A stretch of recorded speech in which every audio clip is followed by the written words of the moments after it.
Em nome do Pai que me criou, do Filho que me resgatou e do Espírito Santo que me santificou. Divina vontade, reina na minha vontade. Ó minha mãe, eu te amo e tu me amas. Dá-me um gole da divina vontade para minha alma. Me abençoa, Mãe, para que todas as minhas ações sejam feitas diante de vossos olhos maternais. Vinde, Espírito Santo, vinde por meio da poderosa intercessão do Imaculado Coração de Maria, vossa amadíssima esposa e nossa mãe. Amém. Vem, divina vontade, nesta ação que estou a fazer e em todas as ações que farei durante este dia. Amém, Fiat. Iniciando o volume 3, capítulo 1, 1º de novembro de 1899. Purificação da Igreja. As almas vítimas são o seu sustento. Encontrando-me no meu estado habitual, encontrei-me fora de mim mesma, dentro de uma igreja, e ali estava um sacerdote que celebrava o divino sacrifício. E enquanto isso fazia, chorava amargamente e dizia: a coluna da minha igreja não tem onde apoiar-se. No momento em que dizia isto, vi uma coluna cujo cume tocava o céu. E abaixo desta coluna estavam sacerdotes, bispos, cardeais e todas as outras dignidades que sustentavam essa coluna. Mas, com minha surpresa, ao olhar, vi que destas pessoas, quem era muito fraco, quem era meio acabado, quem era meio doente, quem era meio cheio de lama, escassíssimo era o número daqueles que se encontravam em estado de sustentá-la. Assim que esta pobre coluna, tantas eram as sacudidas que recebia por baixo, que cambaleava sem poder estar firme. Até acima desta coluna estava o Santo Padre, que com correntes de ouro e com raios que despendia de toda a sua pessoa, fazia quanto mais podia para sustentá-la, para acorrentar e iluminar as pessoas que moravam na parte baixa. Embora alguma escapasse para ter mais oportunidade de desagradar-se e lamear-se, e não só a estas pessoas, mas que tratava de atar e iluminar a todo mundo. Enquanto eu via isto, aquele sacerdote que celebrava a missa, embora tinha dúvida se o sacerdote, se era o sacerdote ou Nosso Senhor, parece-me que era ele, mas não sei dizer com certeza. Chamou-me junto a ele e disse-me: minha filha, olha em que estado lamentável se encontra minha igreja. As mesmas pessoas que deviam sustentá-la desfalecem e com suas obras a abatem, golpeiam-na e chegam a denegri-la. O único remédio é que faça derramar tanto sangue até formar um banho para poder lavar esse purulento lodo e curar suas profundas chagas, para que sanadas, reforçadas, embelezadas por esse sangue possam ser instrumentos hábeis para mantê-la estável e firme. Depois acrescentou: chamei-te para te dizer: queres tu ser vítima e assim ser como uma escora para segurar esta coluna em tempos tão incorrigíveis? Eu, em princípio, senti um arrepio correr por medo, e porque possivelmente não teria força, mas logo me ofereci e pronunciei o fiat. Enquanto estava nisto, encontrei-me rodeada por muitos santos, anjos e almas purgantes que, com flagelos e outros instrumentos, me atormentavam. E eu, embora no princípio sentisse temor, mas depois, quanto mais sofria, tanto mais me vinha o desejo de sofrer e saboreava o sofrer, como um docíssimo néctar. E muito mais porque me veio um pensamento. Quem sabe se essas penas pudessem ser meios para consumir a vida e assim poder empreender o último voo para meu sumo e único bem. Mas com muita pena, depois de ter sofrido acerbas penas, vi que essas penas não me consumiam a vida. Oh, que pena que esta frágil carne me impeça de unir-me com o meu bem eterno. Depois disto, vi o massacre sangrento que se fazia daquelas pessoas que estavam debaixo da coluna. Que horrível catástrofe! Escassíssimo era o número dos que não caíam vítimas. Chegavam a tal atrevimento que tentavam matar o Santo Padre. Mas depois parecia que aquele sangue derramado, aquelas sangrentas vítimas destroçadas, eram meios para fazer fortes aqueles que ficavam, de modo que sustentavam a coluna sem fazê-la balançar mais. Ó, que dias felizes! Depois disso, despontavam dias de triunfos e de paz. A face da terra parecia renovada, a coluna adquiria seu primeiro brilho e esplendor.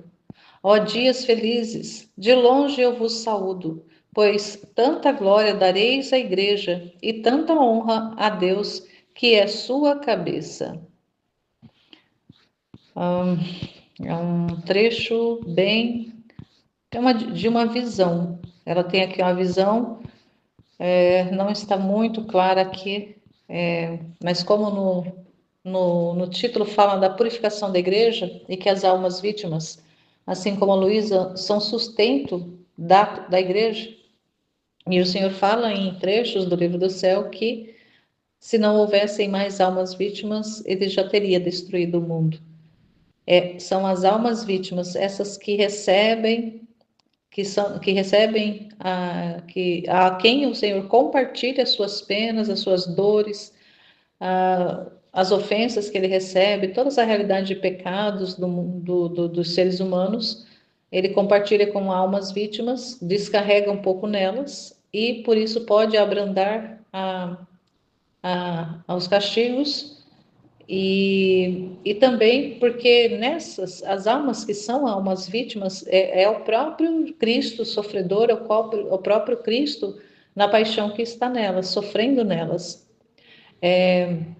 Então, a questão da destruição não acontece porque é o próprio Cristo que está ali sofrendo nessas almas vítimas que se oferecem para receber nelas muitos sofrimentos, muitas realidades de dor, de penas, de, nega, de abnegação mesmo, de realidades que estão aí disponíveis, ainda estão disponíveis para serem usufruídas, e as almas vítimas elas abrem mão disso. Muitas, talvez humanamente inconscientes, já num estado que não tem consciência, ou não tem ali a parte intelectual funcionando para poder serem responsáveis pelos atos e estarem conscientemente respondendo ao seu estado de sofrimento.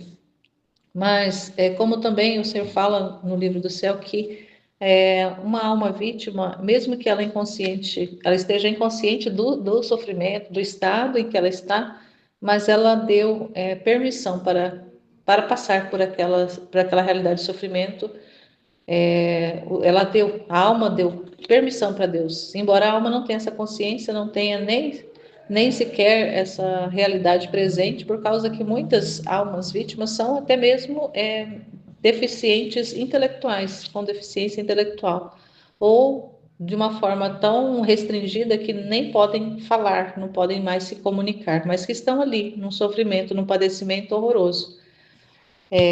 Então, por causa disso, o Senhor está nessas almas, está ali sofrendo. É a expressão, as almas vítimas são essa expressão do Jesus chagado, do Jesus crucificado, do Jesus todo cheio ali. Principalmente a gente vê essa imagem de Jesus durante ali o período da paixão.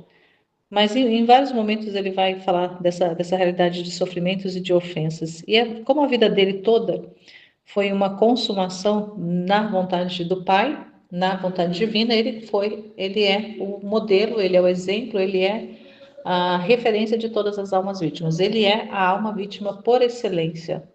E por causa dele ter se oferecido, ele pôde com o oferecimento, com toda a vida dele, com toda essa consumação da vida e da vontade dele na divina, ele pôde alcançar para nós a redenção. E também, não somente a redenção, o retorno do ser humano à amizade com Deus, mas também alcançou para nós o reino. O reino da divina vontade foi alcançado também por Jesus durante o tempo em que ele esteve na terra.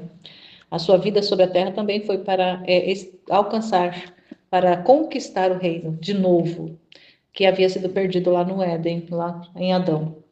Ele não conquista só a salvação, mas ele conquista o reino da divina vontade para vir à Terra novamente, para estar entre as criaturas enquanto caminha nesse mundo ainda, na Terra ainda, antes de fazer a passagem para a eternidade. Ele conquista esse reino para a Terra. E a igreja é essa expressão visível, não só do reino, mas do próprio Cristo, porque a igreja é esse corpo místico na Terra, enquanto na Terra é peregrinante, esse corpo que está caminhando para chegar ao ponto máximo da sua missão. E como ele prometeu aos apóstolos que estaria conosco, né, lá com eles, mas conosco até o final, até a consumação dos tempos, e que as portas do inferno, ou seja, nada que fosse feito de mal, poderia dar fim a esse plano, esse projeto da igreja visível aqui na Terra, da igreja. Essa expressão da igreja é a Igreja Católica, porque foi a única que o Senhor fundou, a Igreja Católica, a qual nós fazemos parte. E Ele é a cabeça dessa igreja, nós somos parte desse corpo místico.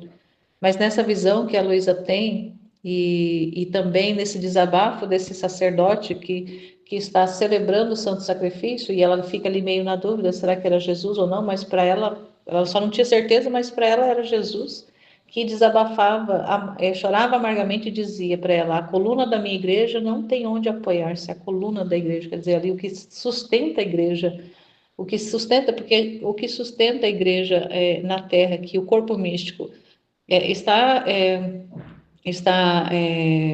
relacionada com a hierarquia da igreja.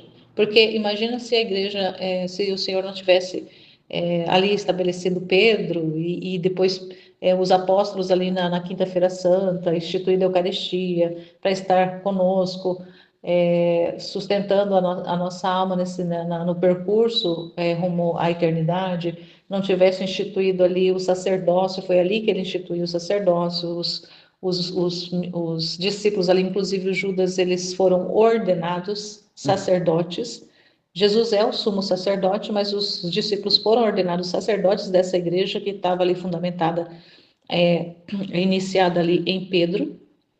E por causa dessa tradição, dessa realidade da igreja ter uma hierarquia, cuja cabeça na hierarquia, a expressão visível é o Papa, depois os cardeais, bispos, padres e todo o restante, todo o clero, são essa realidade que faz com que a igreja esteja unida, esteja coesa numa única doutrina, embora com várias expressões pastorais, porque cada diocese tem uma expressão pastoral, e cada diocese também a gente sabe que é uma igreja particular, mas todas ao redor do mundo inteiro, onde tem uma igreja que é católica, ela está unida ao Santo Padre, está unida a Roma, está unida ao Vaticano, tem essa ligação. Então, por causa dessa hierarquia e por causa dessa obediência que um tem com o outro, que faz com que a igreja permaneça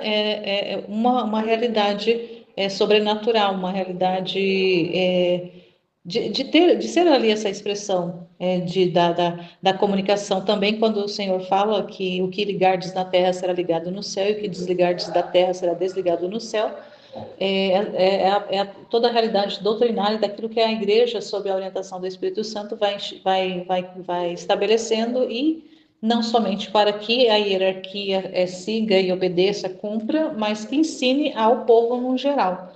Então, nós, leigos, somos também membros, somos também partes da igreja, mas cada um de nós tem as realidades individuais, os estados de vida individual, particular de cada um, e que tem a participação na igreja pelos sacramentos e pela participação ativa também nas celebrações, alguns participando ali contribuindo de forma concreta, servindo como ministro, como coordenador de algum movimento pastoral, atuando em algum dos movimentos de tantos e pastorais que a igreja tem, colaborando também com o crescimento, com a difusão do evangelho e tudo mais, mas quem tem a responsabilidade primeira ali são a hierarquia. E essa hierarquia, ela narra na visão que estava debaixo da coluna, essa coluna que ligava, ia até o céu, tocava o céu essa coluna. Mas quem estava debaixo dessa coluna era a hierarquia, ela foi citando, mas que ali haviam poucos que podiam realmente dar condições de sustentar essa coluna por causa da realidade de muitos que estavam enlameados, outros doentes, outros ali em realidades de muita indignidade. E ela via também na visão a pessoa do Papa ali com raios de luz, com correntes de ouro ali, meio que fazendo sendo esse ponto de, de convergência, esse ponto ali onde que todos estão debaixo. Então ela vê ele ali como em cima da coluna, como que todos estão submissos, estão submetidos à pessoa do Papa. Ele é o vigário de Cristo, ele é o representante de Jesus na igreja. E quando ele se pronuncia em cátedra, como é dito, ele se pronuncia em doutrina, claro que ele não faz da própria cabeça dele, mas quando alguma doutrina é estabelecida na igreja, ela não tem uma expressão aqui terrena, mas ela também é ligada no céu. E a hierarquia toda tem que seguir isso, mas a gente sabe que não é, na prática isso não se dá muito. Então, cabeças e cabeças pensando de formas diversas e muitos, se não a maioria deles, se deixando contaminar pelo espírito do mundo, pelo espírito da modernidade, com ideias totalmente contrárias ao próprio evangelho, aos ensinamentos de Cristo mesmo. E o quanto que isso vai fazendo com que essa coluna fica cambaleante, ela não fica estável. E aí na proposta que ele vem fazendo ali, se ela aceita ser ali uma alma vítima, porque essa essa alma vítima iria lhe ajudar a fazer com que essa coluna se sustentasse. Porque ele fala que vai precisar derramar muito sangue para purificar, para limpar, para fazer essa limpeza. E esse sangue vai ser de quem? Vai ser dos próprios que estão ali debaixo da coluna. Vai ser dos próprios que estão debaixo da coluna. Vai atingir muitos de leigos e tudo, claro que vai, mas sobretudo vai ser sangue de hierarquia, sangue da hierarquia. Como se vai se dar isso? A gente não tem ideia, né? Não temos ideia como que o Senhor vai fazer isso. Mas que ele vai fazer essa purificação, e está predito a purificação da igreja, essa limpeza, toda é a purificação mesmo, é o Calvário, a igreja passar pelo Calvário, passar ali pela paixão mesmo, assim como o nosso Senhor. E se a igreja é o corpo do nosso Senhor, é corpo místico de nosso Senhor, assim como ele passou pela paixão, a igreja também vai passar. Isso já está predito, agora a forma, o tempo, as circunstâncias que vão se dar isso, nós não sabemos, mas que vai acontecer, vai. E ele diz em vários e vários e vários trechos que vai usar do derramamento de sangue, porque o sangue vai ser o que vai fazer essa limpeza. Vai fazer essa limpeza, vai ser esse remédio para poder fazer a purificação. Então, toda a purificação vai se dar no sangue. Então, se o sangue de Jesus derramado na cruz, ele serviu para purificar-nos, serve para purificar-nos dos pecados, o sangue também derramado pela justiça divina, pela ação divina ali de castigar, de flagelar, de corrigir, também vai ser para isso, para purificar, para tirar a lama, para curar as profundas chagas, e tirar esse purulento lodo, fazer esse banho de sangue ali para poder tirar esse lodo podre e fazer um reforço, embelezando através desse sangue para que essa coluna se torne firme novamente. E para isso ele chama as almas vítimas, chamou a Luísa, chamou tantas outras, chama ainda hoje, chama muitas almas ainda hoje. Embora a Luísa fale, né, que ela, quando vem a proposta ali, ela sente aquele arrepio, mas ela aceita, porque ela está compreendendo a necessidade disso. O quanto que é importante o sim dela para colaborar, cooperar com o Senhor nesse trabalho que Ele quer fazer, de tornar essa coluna ali firme, sim, mas firme na verdade, não firme ali nos enganos que o mundo está oferecendo. E por causa de um pensar de um jeito, outro pensar do outro, um vai para um lado, outro vai para o outro, e aí a coluna fica cambaleante. Então é necessário usar dos flagelos para poder fazer essa purificação. Mas o que ela fala, né? Ela vê depois desses flagelos, vê muita coisa ali. Ela fala assim, ó, que viu o massacre sangrento que se fazia daquelas pessoas que estavam embaixo da coluna. Que catástrofe horrível. Então, esse sangue vai ser também, vai vir também da hierarquia. Essa purificação também vai vir da hierarquia. Não é uma purificação que vai se dar fora da hierarquia, vai ser dentro também. E aí ela fala, escassíssimo era o número dos que não caíam vítimas e chegavam a tal atrevimento que tentavam matar. Então, assim, por causa de até tentar matar o padre, por causa dos pensamentos diversos.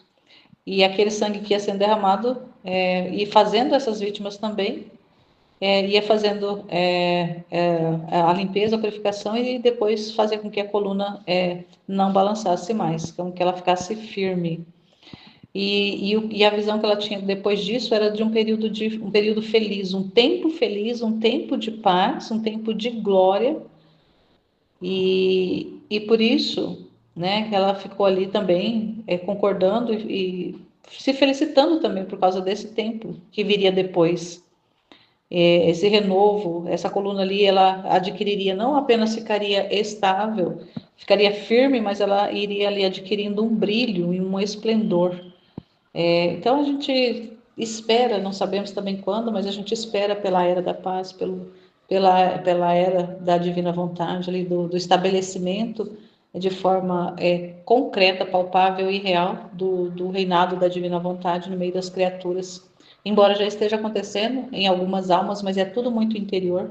Mas esse governo vai se tornar exterior, vai se tornar visível à medida que a purificação acontecer e tiver mais almas vivendo nesse estado de pureza interior, esse estado de divinização interior, é que vai aparecer essa beleza, vai aparecer essa paz, vai aparecer esse brilho, esse esplendor.